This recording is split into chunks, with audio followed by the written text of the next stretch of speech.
We're on the first day of our 1 week holiday with Medicine Buddha. Yeah.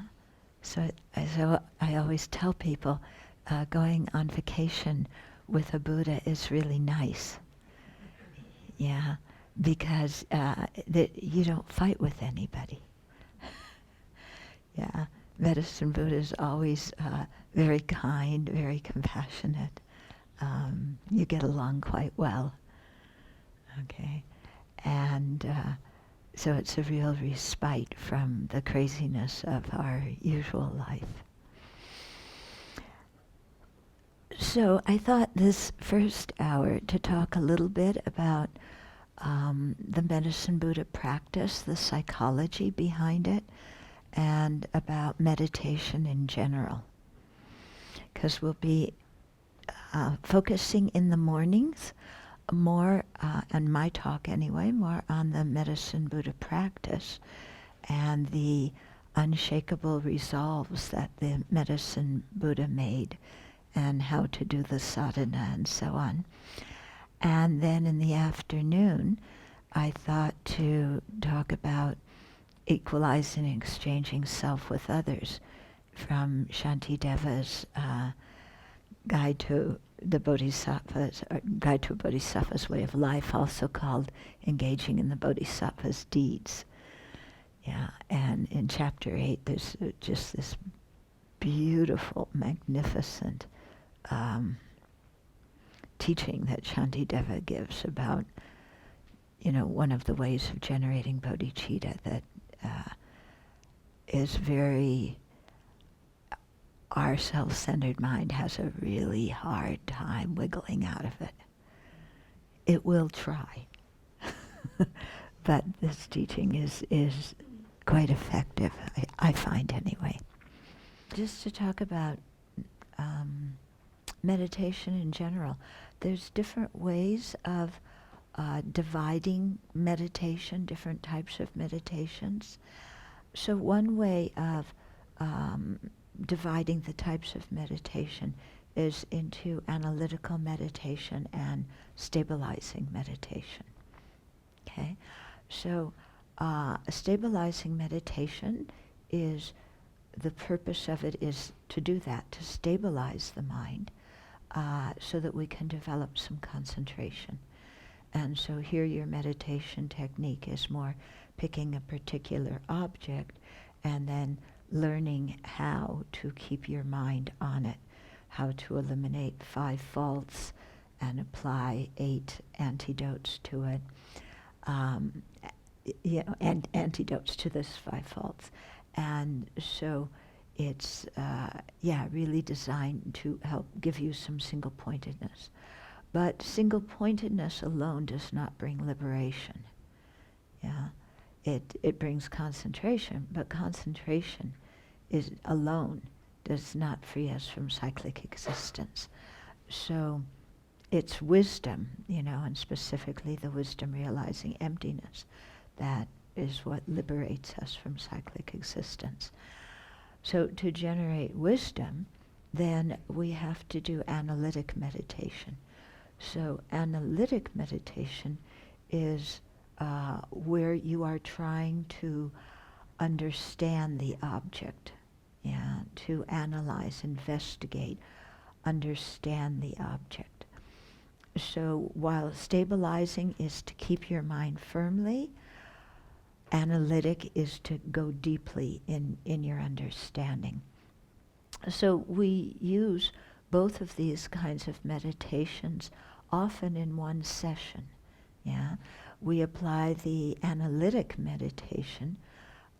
It can be applied to many other topics, not just the nature of reality, but impermanence and death, precious human life, karma. There's many different teachings the Buddha gave that we need to really think about and contemplate and analyze and see if they make sense to us and to apply them to our own mind. So all that is analytic meditation.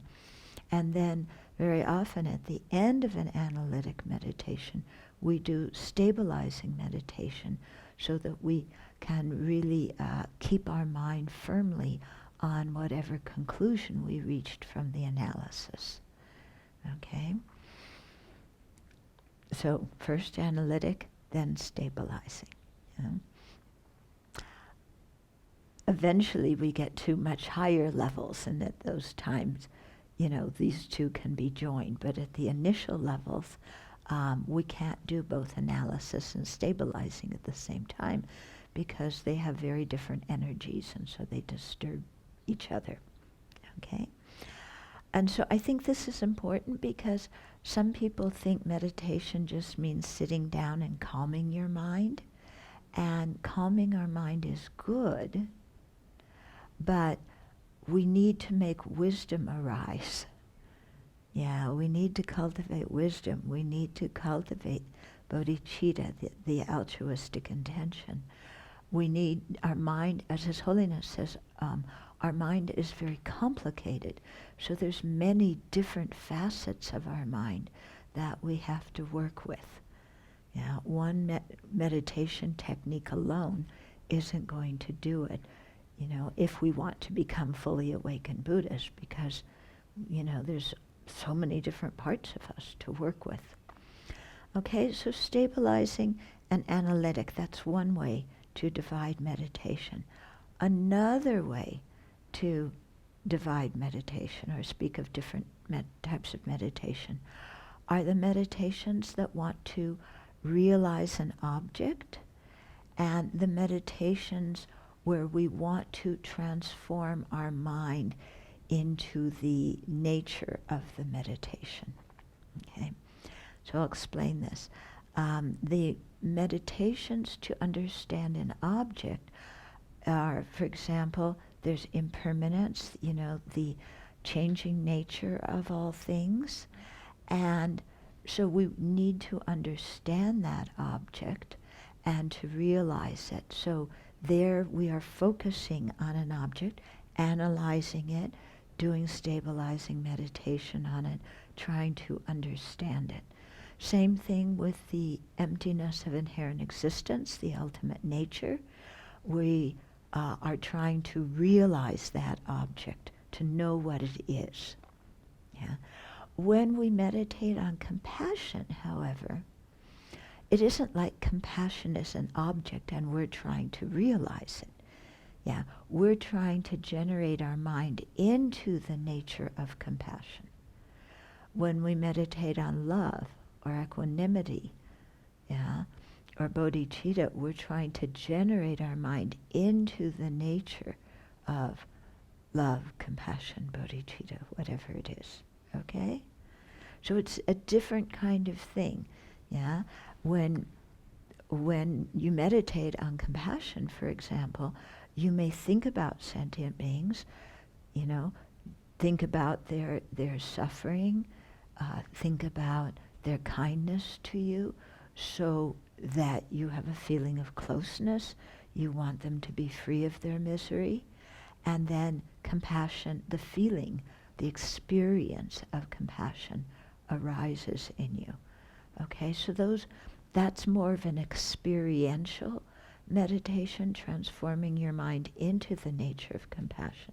Whereas when we meditate on impermanence or emptiness, we're not transforming our mind into the nature of impermanence or emptiness.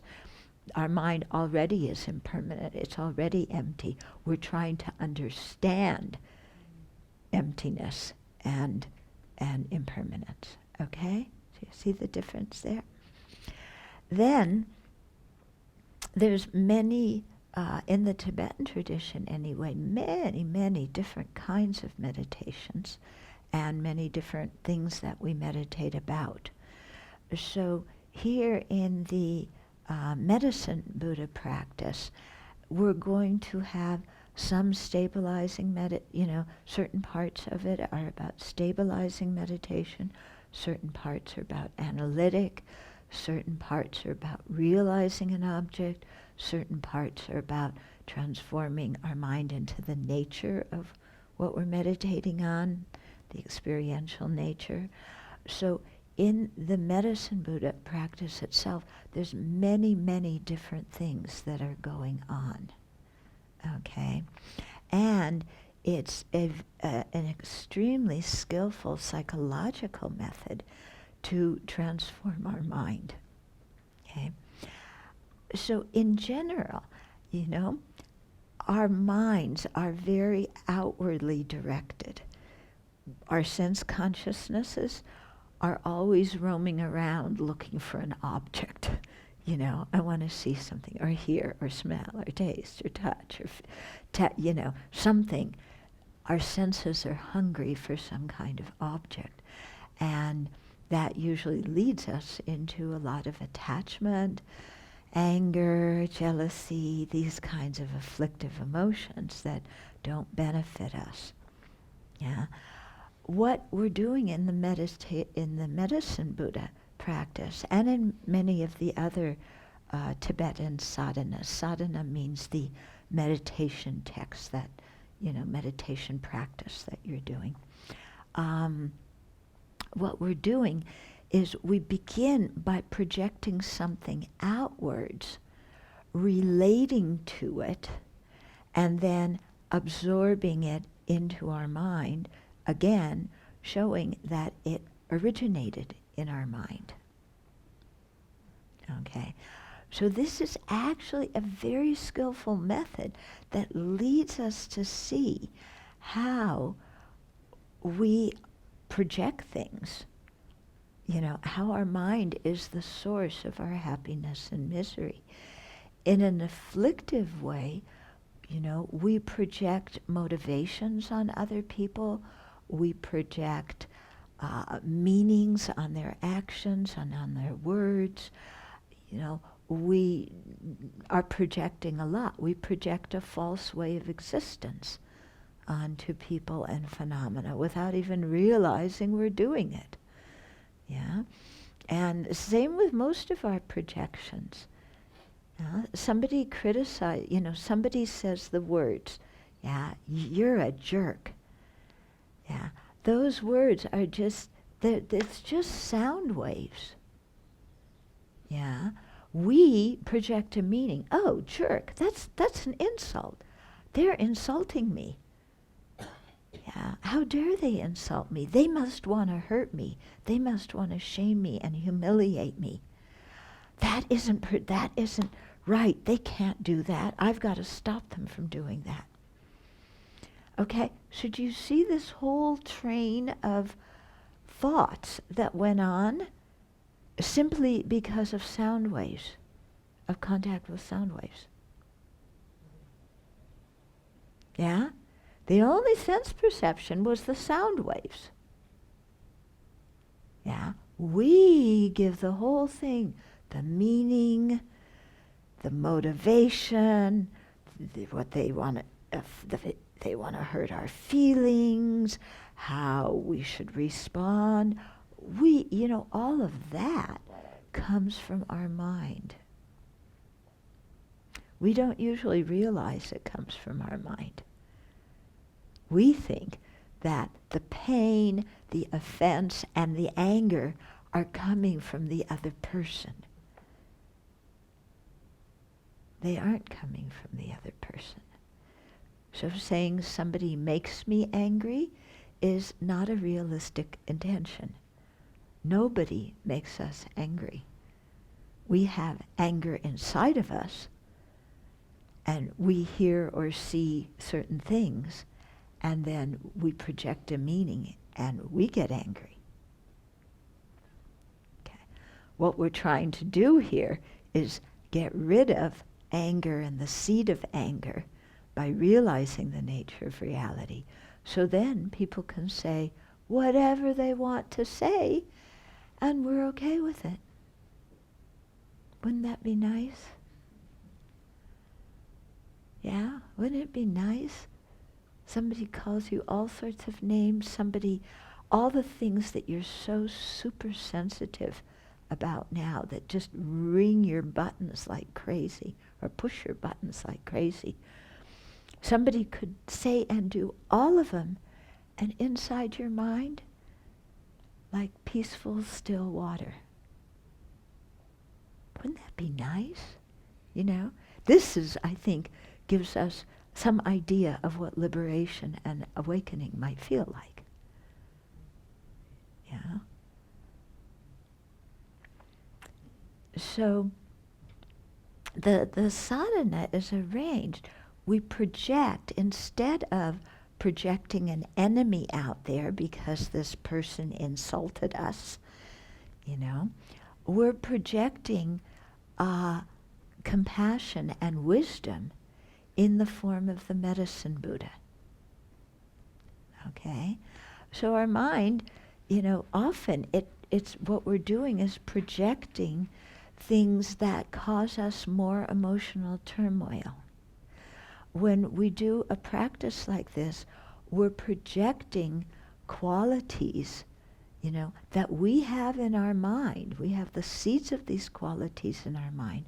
We're projecting them in a physical form, you know, that we imagine with our mental consciousness in the space in front of us, and then we relate to it. Yeah, we take refuge and we do all these other practices, you know, within the medicine Buddha, sadhana. So, you know, just as when we get angry with somebody, we project all this negativity and then we relate to all this negativity that we've projected on the other person, and we get more and more inflamed. Yeah? So instead of doing that, we're projecting wisdom and compassion. We're projecting healing energy into the space in front of us in the form of the Buddha, and we're relating to those qualities and that kind of healing energy. Okay? So it really, you know, has a profound impact on our mind.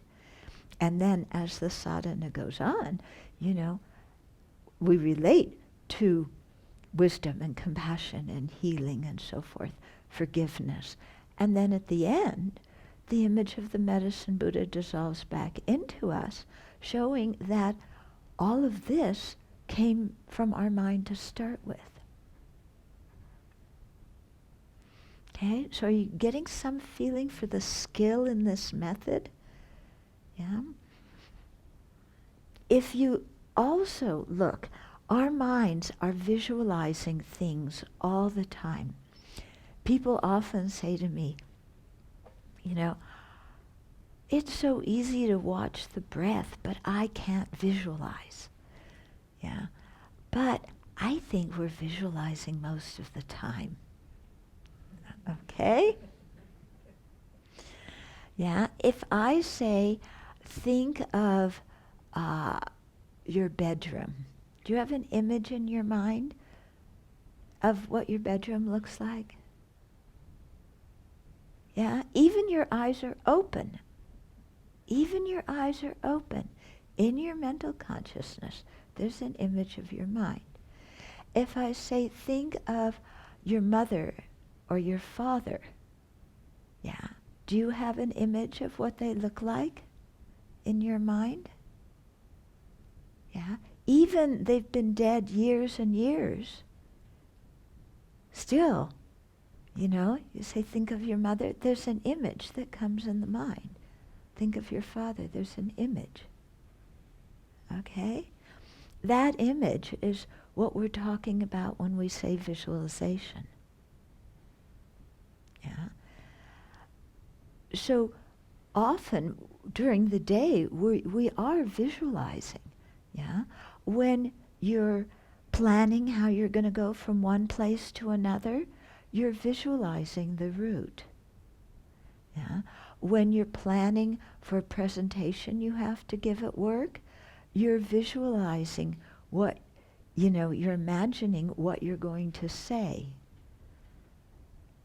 Yeah? When you're going to when you have a plan to meet a friend, very often you imagine what you're going to talk about or what you're going to do together. Okay? So these kind of visualizations are going on in our mind all the time. Yeah? if I say, think of your favorite food, yeah? Do you have a clear visualization? Yeah? Maybe you're figuring out what's your favorite food and you have a flash of several different visualizations going on. Yeah? But you can imagine it. Yeah? If I say pizza, you know what's on, you usually even know what's on the pizza. Yeah? Or if I say pancakes, you know how, you visualize even how they're stacked on your plate. Yeah? Are they stacked up? Are they spread out? Are they big pancakes? Are they little pancakes? Do they have syrup on them? Yeah? We have the visualization is there. Okay. When I say visualize the medicine Buddha, at first we're like, huh? Where's medicine Buddha? Who is medicine Buddha? Yeah, what is he? And it's like, I can't visualize medicine Buddha. Yeah. But if I say, think of somebody who criticized you, you can visualize that person really easily, can't you? Yeah? They're really ugly looking, aren't they? Yeah? But you can't visualize medicine Buddha. Why is that? Yeah? Familiarity. Yeah?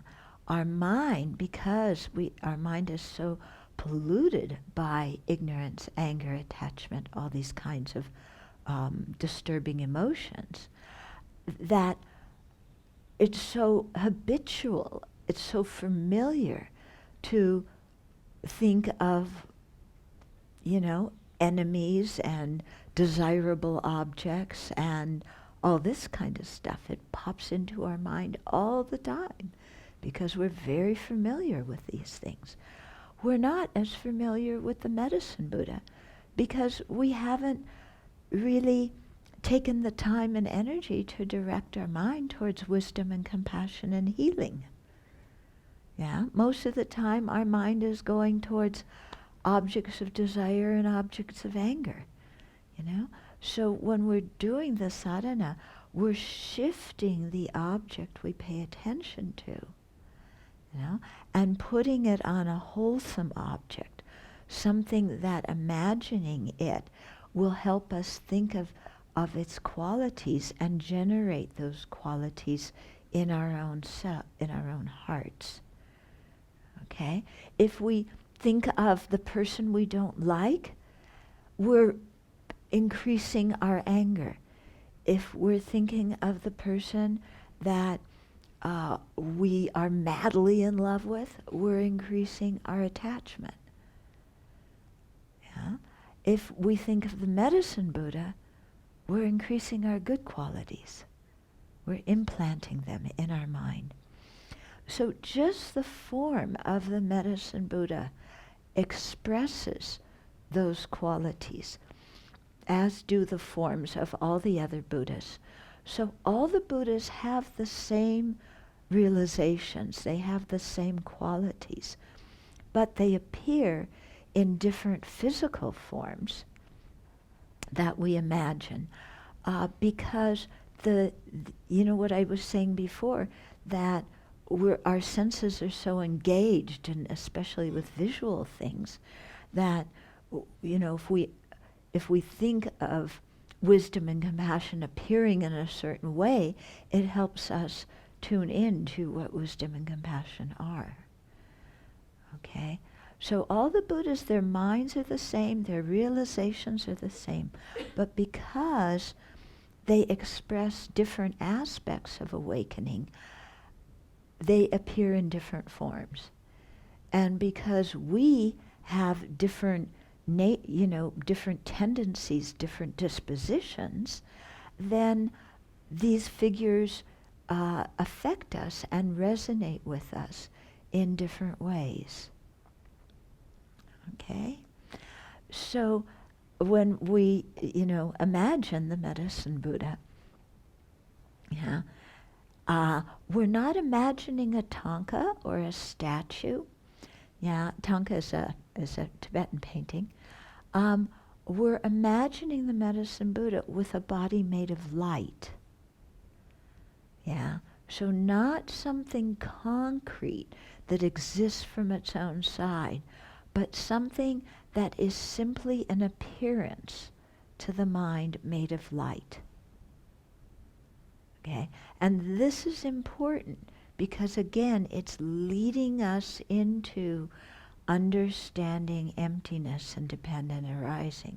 It's leading us into understanding that things that we think are very concrete and exist with their own nature as objective entities out there are actually appearances to our mind.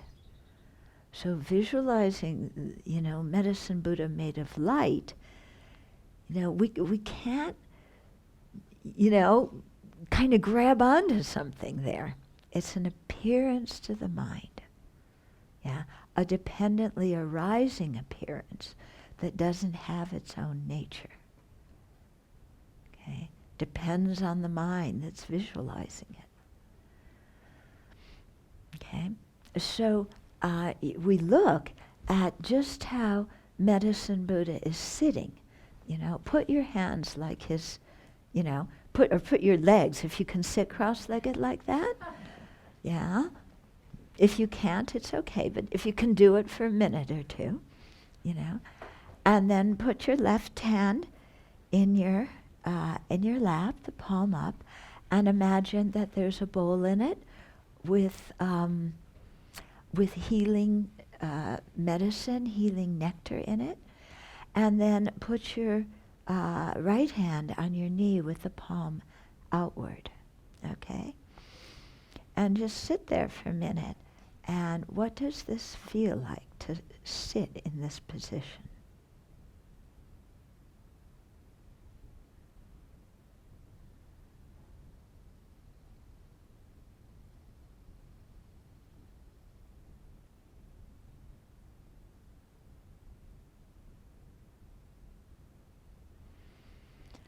Okay. So what does it feel like to have your legs firmly crossed like that? Does that give you a different kind of feeling if you can sit in the full Vajra position? Yeah. You feel very stable. Yeah. There's a real feeling of stability when you can sit like that. Yeah. When you have your right hand on your knee with the palm outward, what does that feel like? Opening. Yeah, giving, extending a hand to others, connecting with others. Yeah. What does it feel like when you have your other hand, your left hand in your lap, holding the alms bowl with nectar? What does that feel like? Yeah, holding some kind of healing energy. Yeah.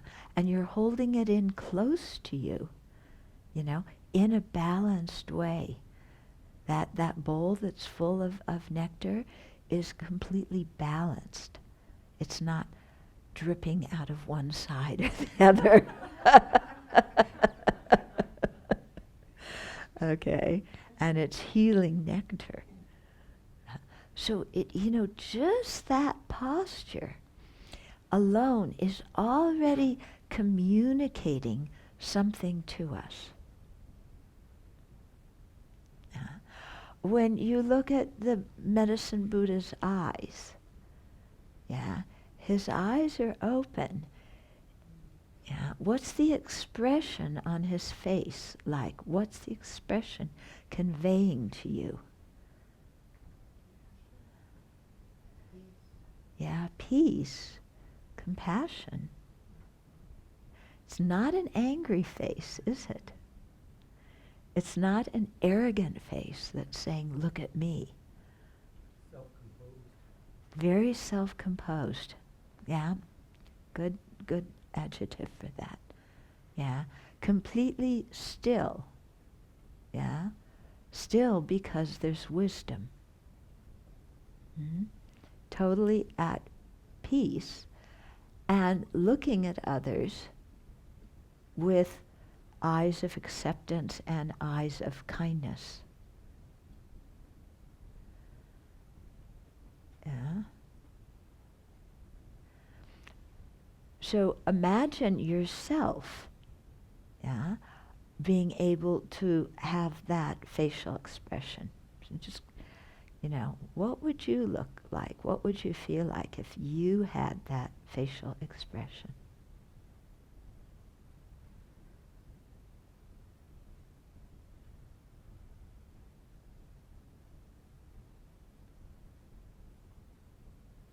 So just imagine that you're able to look at all others, even the people you don't like, with acceptance, with compassion.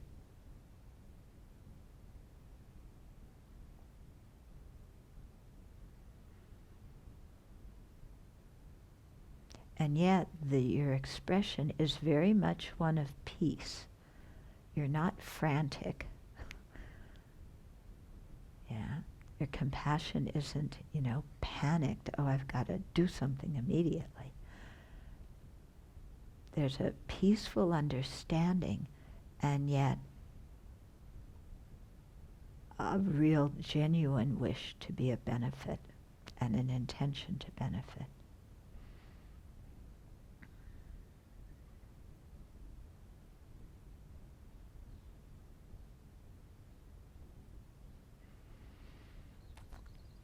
Okay? So you can see just by the form of the medicine Buddha, something is being communicated. Huh? The deep blue, royal blue color. Yeah? What does that color feel like to you? And think of it as blue light, not as just blue paint on the thangka, but this royal blue light. Yeah. How does thinking of royal blue light affect your mind? Calming. It's very calming, isn't it? Yeah. It's not chartreuse. It's not hot pink. Yeah.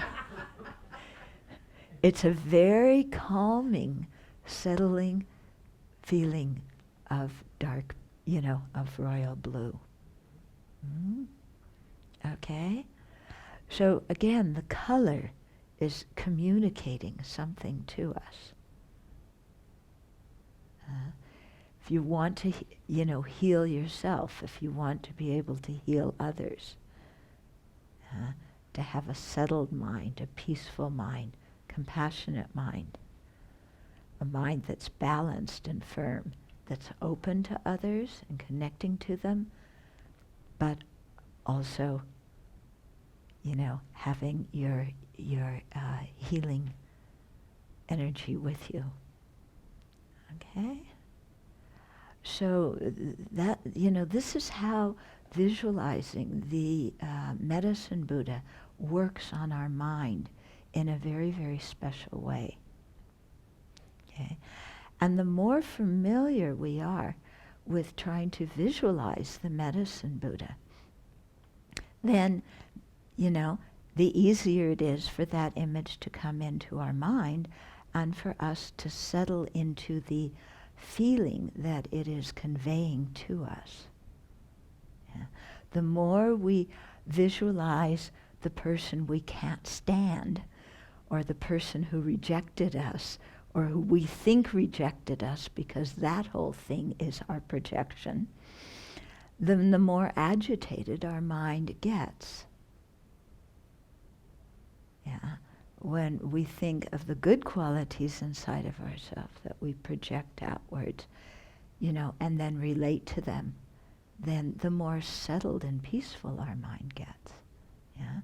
And a mind that's settled and peaceful is much more effective in the world than a mind that is overwhelmed by ignorance or clinging attachment or animosity or arrogance. those mental states, we may get a big buzz out of them, and there may be a lot of adrenaline pumping during them.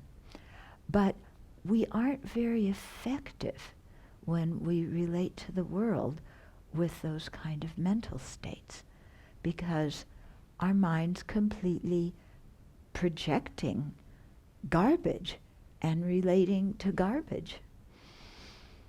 Yeah?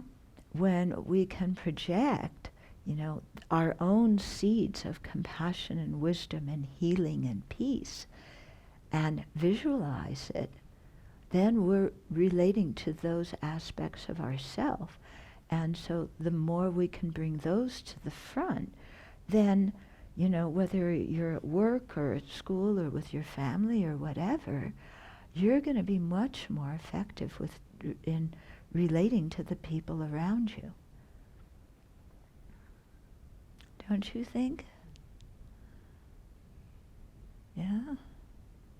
I mean, if we look at our own experience, that becomes pretty evident that when our mind has a lot of disturbing emotions, we say and do all sorts of whacked out things, thinking that they're going to be the cause of happiness.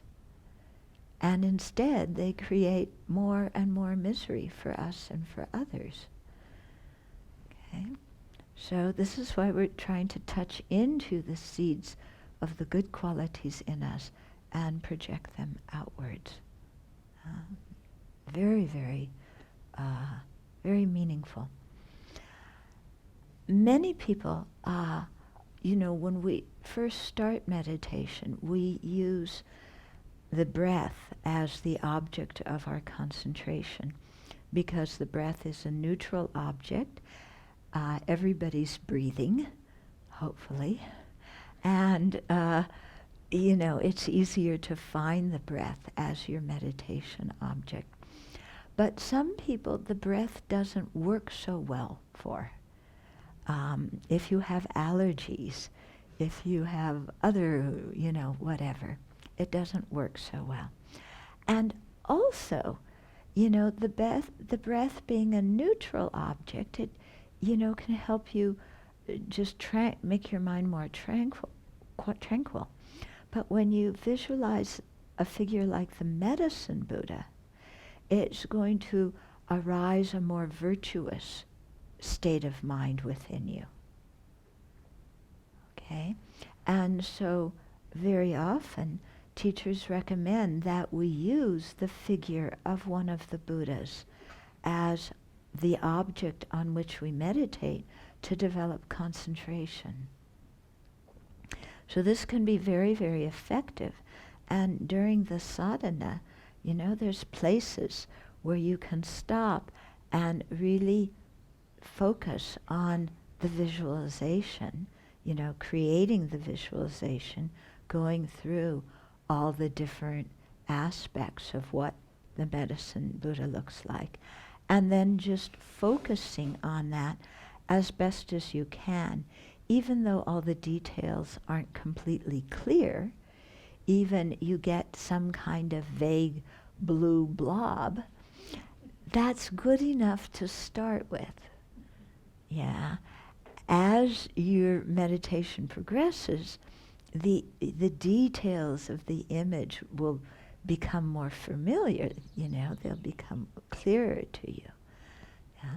But it's very helpful, at the beginning, go over all the details, yeah, and then what image you have, just accept that. May not be perfect, that's okay, but focus your mind single-pointedly on that and see if you can use that as an object to develop concentration with. Okay, because it has that special quality of, touch, helping you to, it waters the seeds of those virtuous qualities within you when you visualize Medicine Buddha. And so when you think of having some difficulty in your life, maybe you're frightened, you're feeling sick, or you're in a scary situation, or who knows what's going on, if you can remember the medicine Buddha in that situation, your mind's going to settle right down, and you're going to remember the medicine Buddha's qualities, and that will help you to relate to that situation in that way. Yeah. I remember one time being in a hospital, and they were wheeling somebody down the corridor, and I thought, wow, what would it be like to be in the hospital and not have any spiritual practice, to have no refuge to rely on when, they're wheeling you into surgery or into wherever they're wheeling you. I think that would be pretty scary. But when you have a spiritual practice and you put your mind on your practice, then even in a situation like that where you would normally be rather frightened, it really helps to settle the mind. Mary Grace, maybe at some point you can tell your story about that. Yeah, a little bit later. She had a very good experience with using her practice when she had surgery. So, familiarizing our mind with these kinds of qualities. Okay, let's start looking at the sadhana. Okay, let me find it here.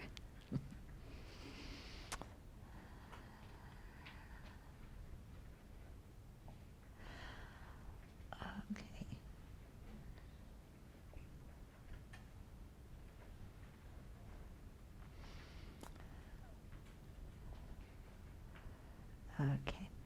Oh, another thing to look at when when you're looking at the medicine Buddha, you start noticing different features that you may not have noticed before. Yeah.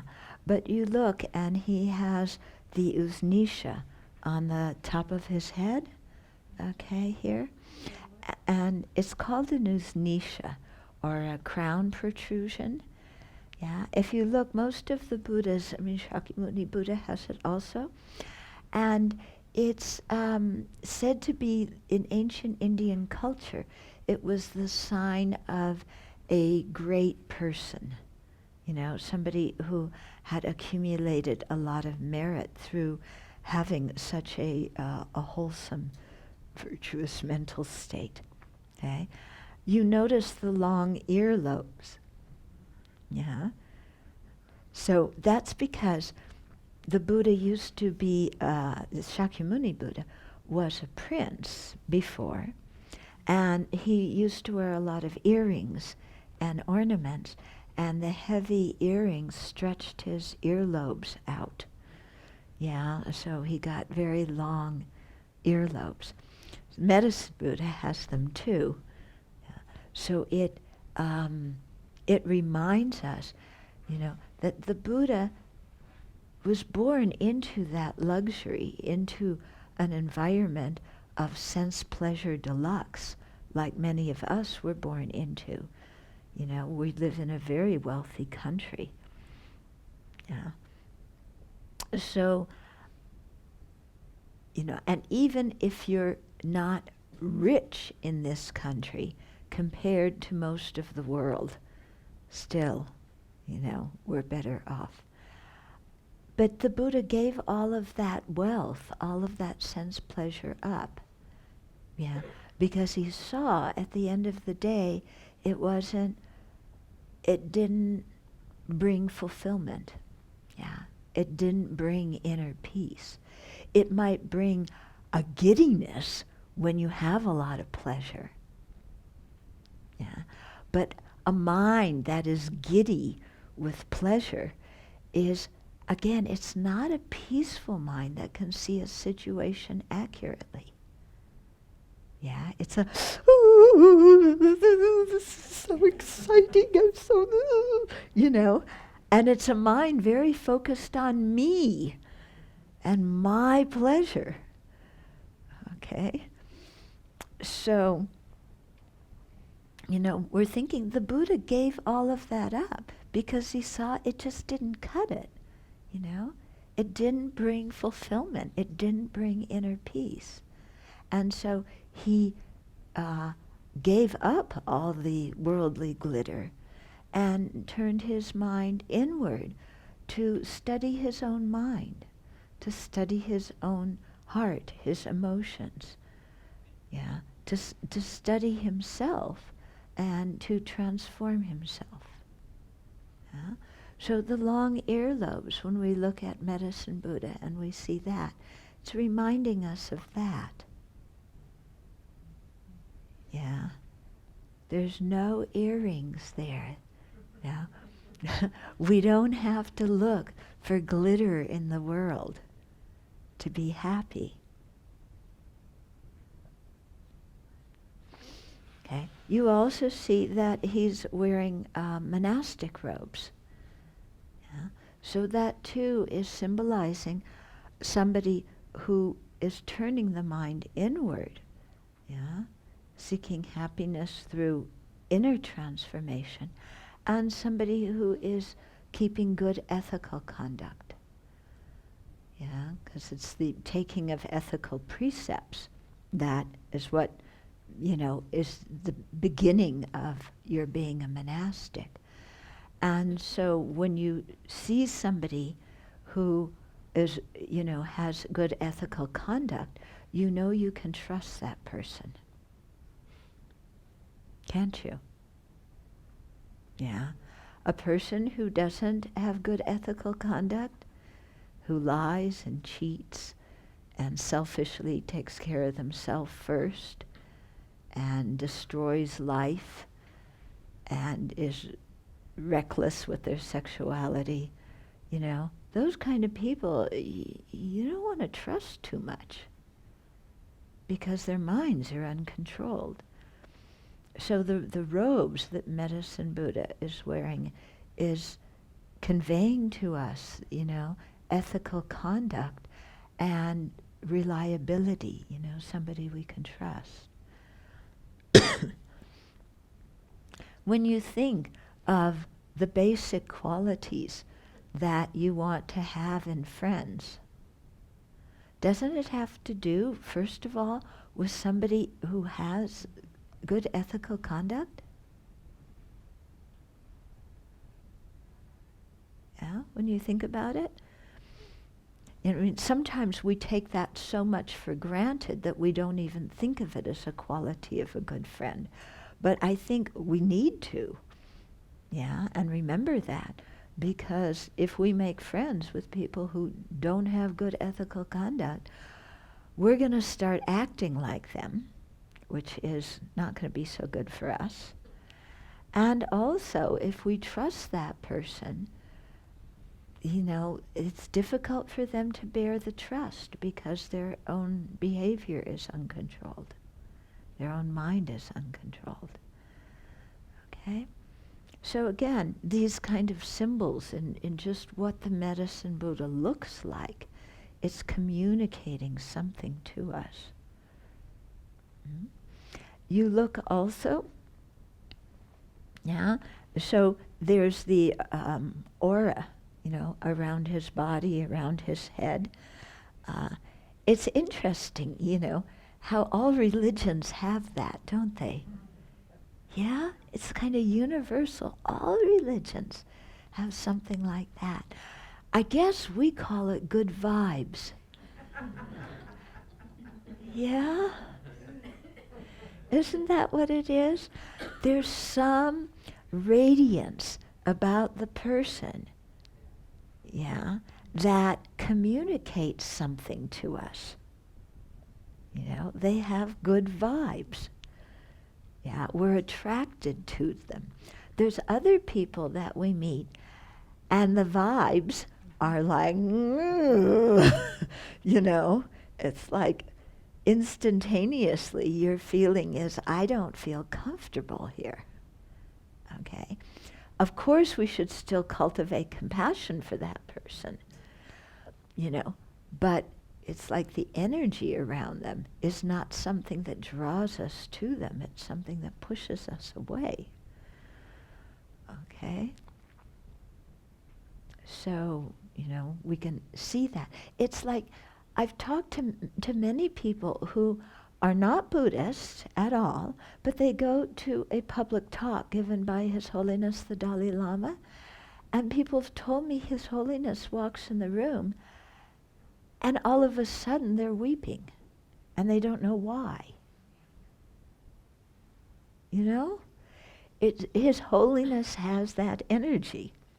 Yeah, His presence conveys that energy even to people who aren't Buddhist, who aren't looking for looking for that. Yeah. So it's, when we visualize the medicine Buddha, that also draws us in. And wouldn't it be nice if we had that kind of energy that would draw people to us so we could benefit them? Yeah. When we're in a bad mood, do we draw people to us? Yeah. If we're in a bad mood, even we don't say anything, what's the energy like around us? What's the energy inside of us like? Blech. It's awful, isn't it? There's just this, ugh. And the people around us pick up on it. And of course, they give us a lot of space.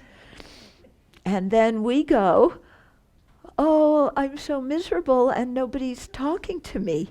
Why not? I need some support. I need somebody to talk to me right now. But the energy we're giving off is like,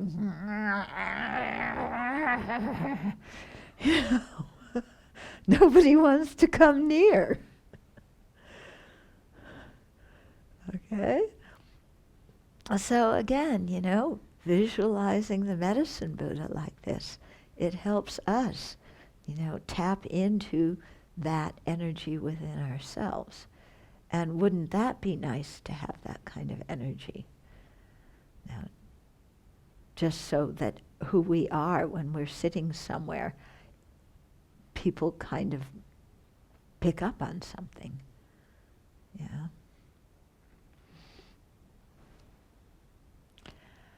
Okay. The medicine Buddha also, I said, let's look at the sadhana. And of course, the first thing I saw was the picture, and all of a sudden I'm seeing more things in it than I need to tell you.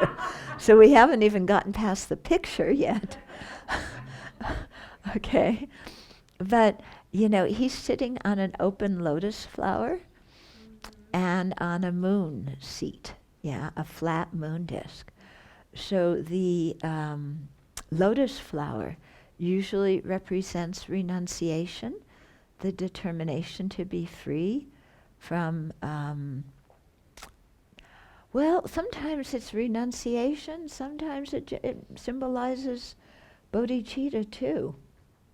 These symbols have more than one meaning, yeah? Because a lotus flower, the roots are in the mud and the flower is out of the mud.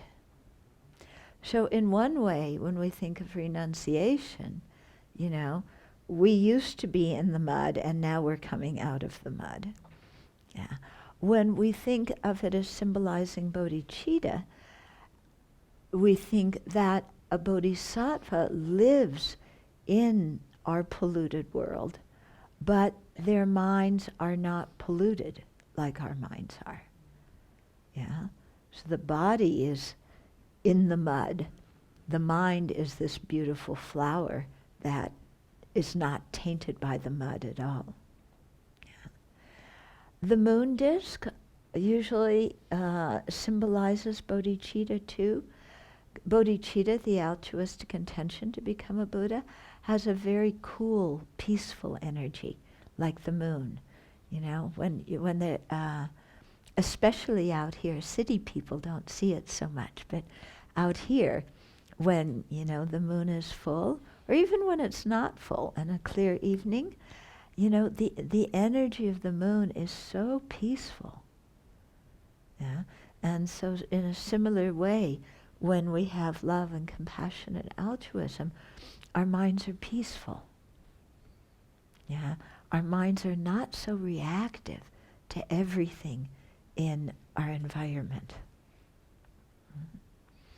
And wouldn't that be nice?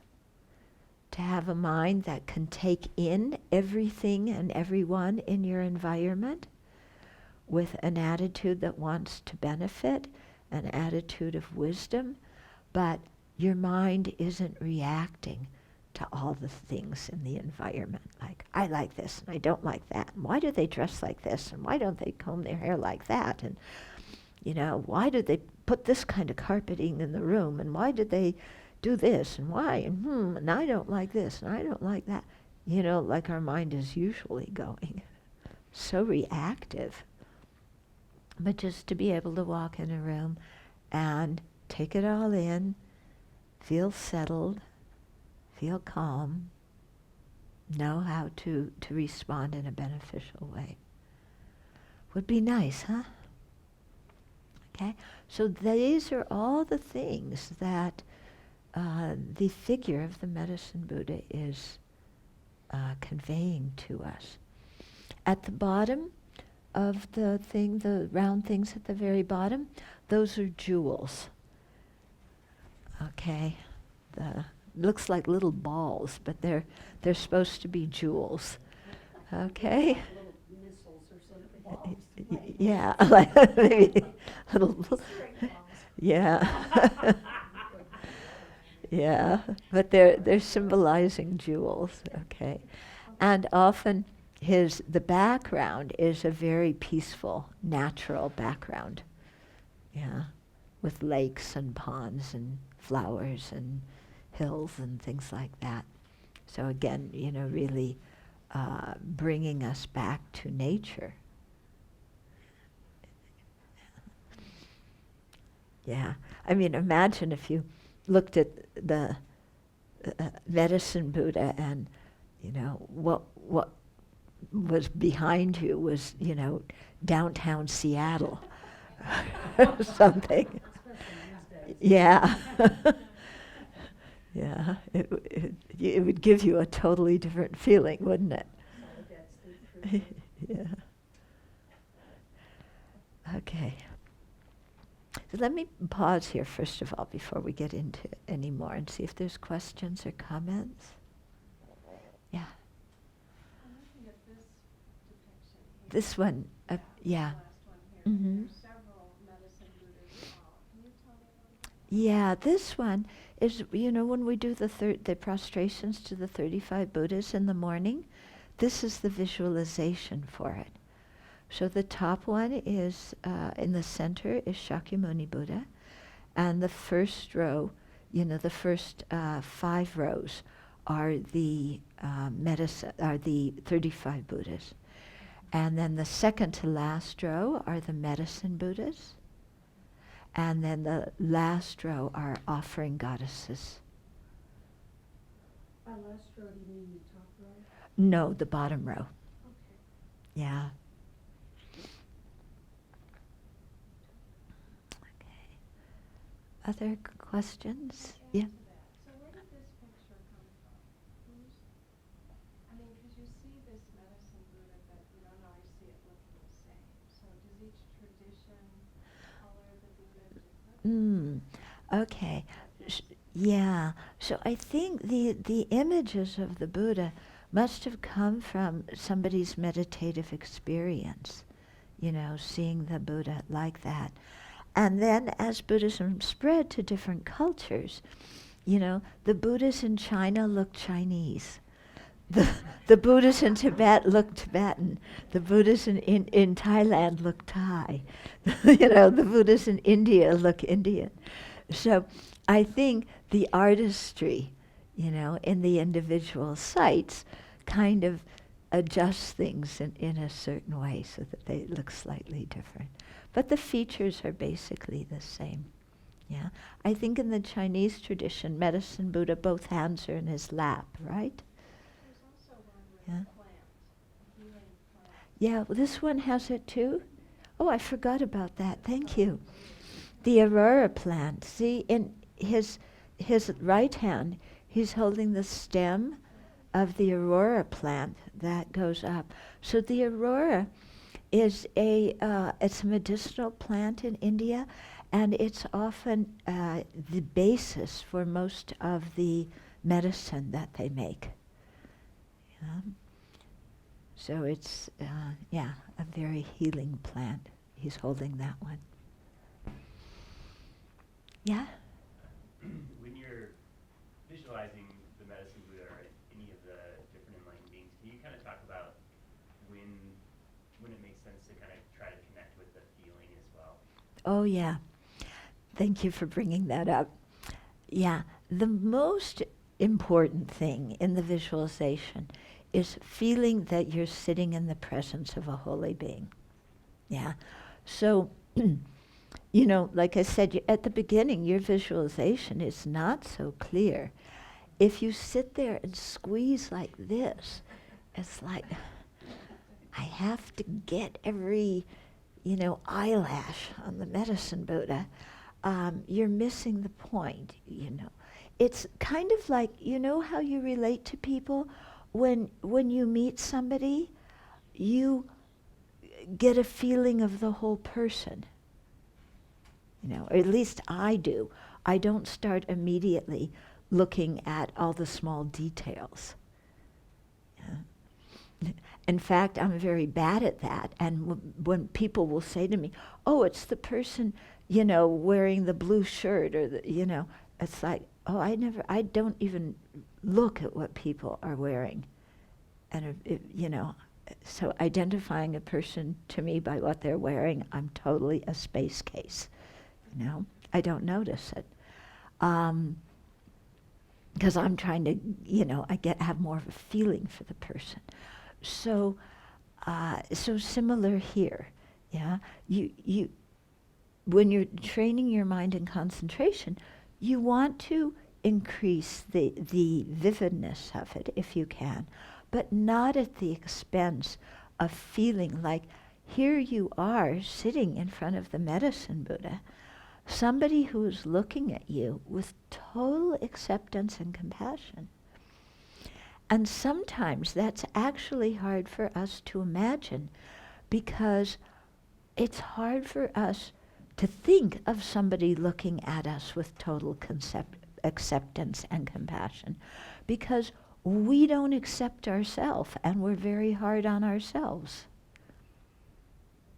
So to sit there with the visualization and think of the medicine Buddha looking at his face, looking at us with that, expression, sometimes it's like, at first it's a little bit unnerving.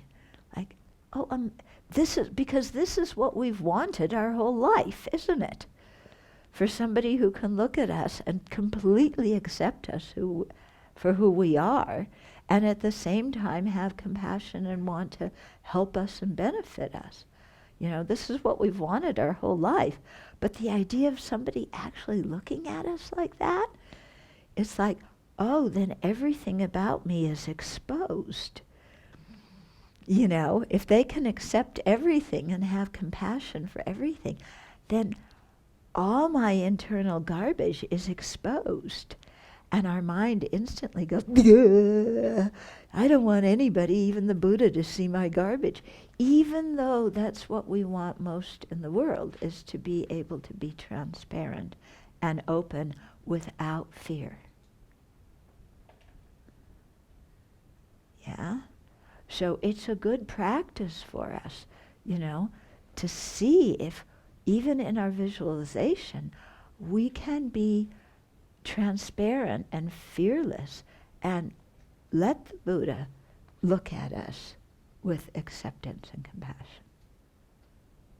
Yeah, without adding on all of our own shame and self-criticism and all that junk.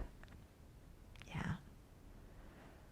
Okay? So just to feel the emotional feeling of sitting in the presence of a holy being who wants to lead you to full awakening. Wow. Yeah. When have you ever done that in your life? Usually we look at people who want something from us. Here, Medicine Buddha doesn't want anything from us for his own benefit. He just wants us to be happy. Does that answer your question okay? Mm-hmm. So when you're meditating, do you do the posture too? Because when I was doing it earlier, Uh-huh. it kind of just feels good and it looks like you're into it. Yeah. You're very Yeah. When there's two ways to do the sadhana, and it depends on if you've had the what's called the jainang to be able to do it. Okay? If the jainang is a certain ceremony where the teacher is like guiding you through a meditation and introduces you to the Medicine Buddha, and actually to be able to visualize yourself as the Medicine Buddha, you have to have had this jainang, and you also have to have had an empowerment of some Buddha or another before that. So if you haven't had that, then we keep the visualization of the Medicine Buddha in front. We don't generate ourselves as the Medicine Buddha. But for the people who have had that jainang, have that permission, then they actually dissolve, imagine themselves dissolving into emptiness and reappearing with a body of, royal blue light that looks like the Medicine Buddha. If you haven't had that, then you don't visualize yourself as the Medicine Buddha. But like we did at the beginning, like you said, you just did it thinking of yourself as you, but sitting in that position gave you a certain feeling. Yeah. So, I haven't heard this from my teachers, but it would make sense to me that if that gives you that feeling, that it would be okay to do that. Okay? Could you explain a little bit what the Jainam is? Okay. First, the initiation is it's usually a 2-day thing with a much more complex visualization and meditation and so on. The Jainang is introducing you to the body, speech, and mind. The ceremony revolves around, connecting with the body, speech, and mind of that Buddha, and it's a much shorter, simpler ceremony. Yeah. Mm-hmm. I found that the blue was extremely symbolic for me, the first time that I did this, because it says, the blue represents the compassion, and we talk about the Medicine Buddha as having compassion as vast as infinite space, which also relates to many other spiritual disciplines of the era, Buddhism particularly. But it's like that compassion as vast as infinite space. For me, its greatest feeling in doing the sadhana was knowing that this compassion it's beyond the bounds that I could begin to imagine. Yes. Yeah. Yeah. And that's what you want to focus on, Because, again, if we focus on that, it transforms our mind into that. Then when you watch the news, you can watch the news with that kind of compassion. Yeah? It seems hard to imagine now, doesn't it? I can imagine watching TV. Yeah. But, or even hearing the news, to be able to respond to it with that kind of compassion would be truly wonderful, wouldn't it? Yeah. Mm-hmm. The Buddha, as well as some other Buddhas, often have a sun on the back as well. Yeah. Explain that. Yeah, the sun usually represents wisdom. Yeah, because the sun illuminates, light illuminates. Some tankas have the sun and moon in the background. Yeah, Yeah. this one has the sun and moon. Ah, The sun's here, Yeah. the sun's here's the little tiny ones. yeah, little tiny suns and moons. Uh-huh. Yeah? Early on, when you're starting, like you were saying, the visualization, it might just be a big blue blob sort of thing, right? Mm-hmm. But what if there's somebody in your life that you can really visualize, say like His Holiness, or a parent, or somebody that has those attributes that is special to you, Mm. that where the vision is much clearer. Mm. Not, is that something to cultivate at all, or is that something? I think, it's nice to think of those people, and it gives you a good feeling. But I think in the meditation, it's good to stick with the image of the medicine Buddha because of the symbolism of all those things, and also because sometimes if there's a particular person you associate with compassion, sometimes there might be some attachment that comes in. Yeah. So with the medicine Buddha, you're going to be able to look at the medicine Buddha without attachment. Yeah. If the medicine Buddha's face, starts to look like His Holiness quite naturally, I think that's fine. But Tom Hanks. yeah. But try and keep with the image as it is. Okay. Anything else? Okay, so let's just spend a few minutes then visualizing the medicine Buddha.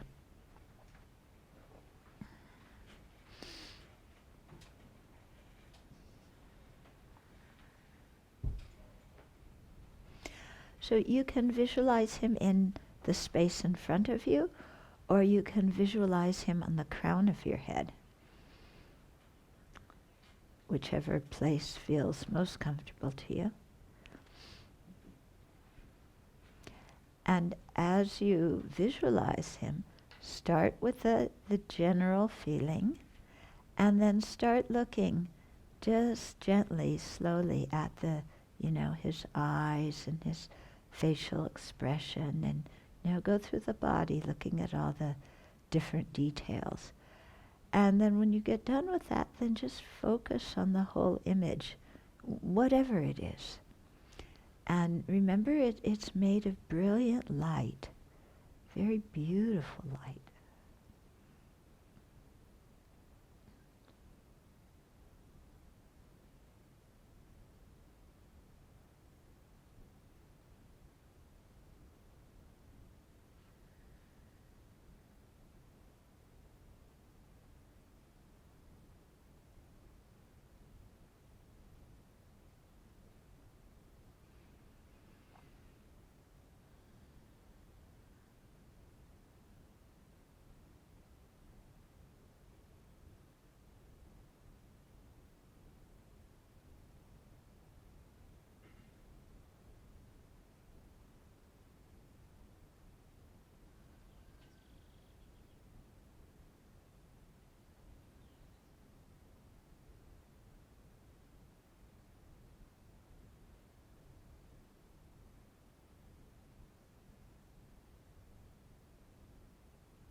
let's dedicate the merit.